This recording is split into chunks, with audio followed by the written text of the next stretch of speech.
මහත්තයා ඇයි කරනකො ඒ වගේ වැඩක් පොඩි ලෝ බජ මිනිස්සුත්තයි බලන්ඩ කුමල බඳලෙලවා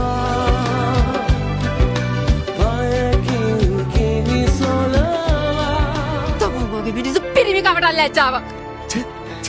කතා කර කැටබල්ලකෝ පොඩුවක් වගේ මොකක්ද මිනිියෝ කිව්වේ කුඩි ගහයට මම උපන්නේ නමගිය තැන කිරටේ කොළඹය කියලයි කියන්නේ මුළු ලෝකය හතර වටේ දැන් ඕකද තමුන්ගේ වැඩේ මොතර බලනවා මේක මගේ ෆෝන් එක මම පාස්වර්ඩ් දාලා දෙන්න මට ඕනෙ ඉඳා මටත් කියලා පවුත් කල් ගත්තේ තිරේ ඉඳා ඔයි ඕඩේ කන්න බා නාදිනෝ